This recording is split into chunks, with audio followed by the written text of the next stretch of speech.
Ош мамлекеттик университети өзүнүн 80 жылдык тарыхында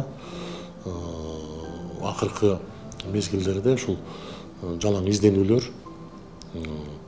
инновациялар менен, ийгиликтер менен коштолуп атат иш аракеттерибиздин баары. Себеби жамааттагы 1850 окутуучу профессордук курам, 1000ге жакын кызматкерлердин баары бир багытка багытталган, бул билимдин сапатын көтөрүүгө. Бүгүн дүйнөдө жогорку окуу жайларга коюлуучу эң негизги талап бул билимдин сапатын, менеджменти.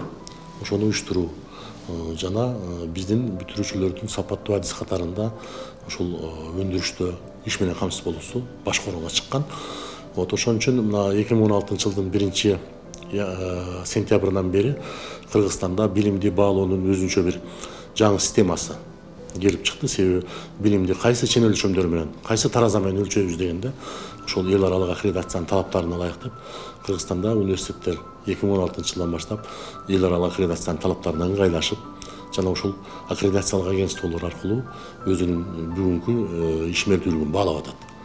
Ошонун негизинде мына биздин Ош мамлекеттик университетинде азыр 36 адистик толук эл аралык аккредитациялык агентстволордон өтүп сертификаттарды алышты. Андан тышкары Кыргызстанда эң биринчи болуп Ош мамлекеттик университети институционалдык аккредитациядан университеттин жалпы ишмердүүлүгү аккредитацияга коюлуп, 5 жылга дагы биз өзүбүздүн ишмердүүлүгүбүздү узарттык. Аккредитациянын эң чоң көлөмү 5 жылга берилет. Бул Казакстандык эл аралык НААР деген агентство аркылуу өттүк. Бул Кыргызстандагы биринчи тажрыйба болду деп айтсак болот. Ал эми ошол эле НААР агенттиги Кыргызстандагы университеттердин улуттук рейтингин чыгарды. Бул Кыргызстан тарыхында биринчи жолу улуттук рейтинг чыгарып, окуу жайлар катышты. 10 багыт боюнча бизде мисалы үчүн 76 багыт боюнча билим берилсе, 76 адистик боюнча билим берилсе, алар багыттарга бөлүнөт. Гуманитардык илимдер, социалдык, экономикалык илимдер, табигый илимдер, фундаменталдык илимдер деп.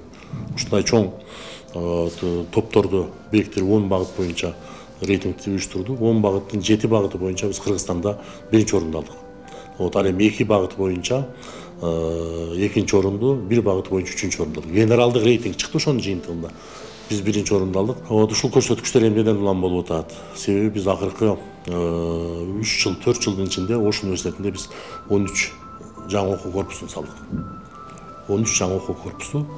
Бул айтканга оңой болгону менен жасай турганда университет өзүнүн каражаты жана инвестицияларды тартуу менен биз ушуну жасадык. Андан тышкары мугалимдердин айлыгы акыркы 7 жылда 9 жолу көтөрүлдү.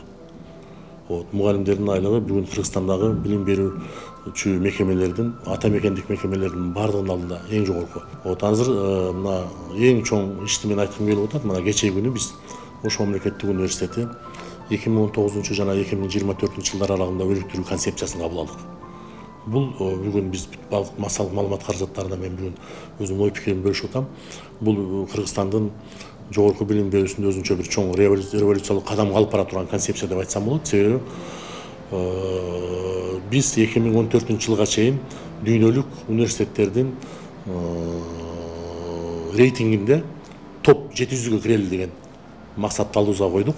Бирок бул 2024-тү биз күтпөйбүз. Кудай буйрса 2021-2022 жылдары эле биз топ 700-гө киребиз деген оюбуз бар. Себеби бүгүн Кыргызстанда бир дагы университет бул рейтингге катышкан да жок, бул рейтингде анын орду жок болуп атат. Бирок биз кыргызстандык билим берүүнү өтө төмөнкү деңгээлде деп айта албайбыз. Бирок бүгүнкү өзүбүздүн ийгиликтерибизди көрүп туруп бизде ошондой ойлор калды. Андан кийин экинчиси Борбордук Азиядагы 3 эң алдыңкы университеттин катарына кирүү. Биз быйылкы жылы рейтингтерге катышабыз Борбордук Азия боюнча. Быйылкы эле жылы биз ошондой ийгиликтерди багындыра алабыз деген менде бекем ишеним бар. Себеби мен баардык университеттердин өнүгүү динамикасын, алар кандай өнүгүп атат, эмне менен дем алып атат, кандай философия менен, кандай бир өнүгүүнүн жолун тапты деген нерседе бир анализ бар да. Саресеп салып биз дайыма башкаларга өзүбүздүн ар бир багыттар боюнча салыштырып турабыз. Бүгүн Ош мамлекеттик университетинин кызматташуусунун мейкиндиги географиясы аябай горизонталдык жактан дагы, вертикалдык жактан дагы өнүгүп атат деп айтсак болот. Себеби 33 мамлекеттин, эң алдыңкы 33 мамлекеттин 197 университет менен биз бүгүн келишимдерибиз бар. Ошол келишимдердин негизинде биздин студенттерибиз каалаган ошол 197 университеттин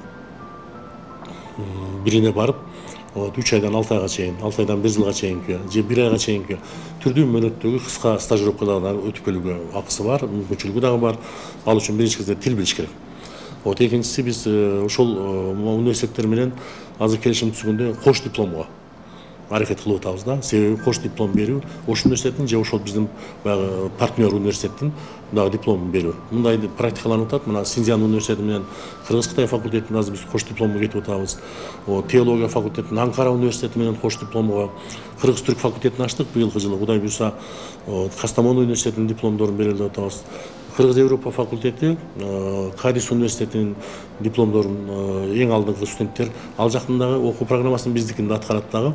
2 жыл ал жакта, 2 жыл бизде окуп, 2 кош дипломдо. Бара-бара биз жыл сайын университетте 3 адистикти кош дипломго кошуп баралы деген ой бар да. Бул бакалавриат программасында, магистратурада, анан PhD докторантурада. Себеби бүгүн биз билим берүү мейкиндигинин биз жаңы баскычтарына келдик да. Мурдагы ой жүгүртүү, мурдагы стандарттар ал бүгүн өтпөй калды. Биз ошон үчүн бул Кыргызстандын чек арасынан чыгып, Борбордук Азиянын чек арасынан чыгып, чек аралар билбей турган билимдин сапатын өтүш керек. Себеби жаңы технологиялар болуп атат. Биз азыр каалаган дүйнөнүн университети менен азыр ушул жерден туруп байланышып, жана студенттерге билим берүүгө мүмкүнчүлүктөрүбүз болуп калды. Балдар үчүн тил билүү тоскоолдук болбош керек. Балдар үчүн чек ара тоскоолдук болбош керек. Балдар үчүн, студенттер үчүн бир университет менен экинчи университетте бири-биринде кадимгидей каттап окууга тоскоолдук болбош керек да. Ошондо биз чыныгы сапаттуу адистерди тарбиялайбыз.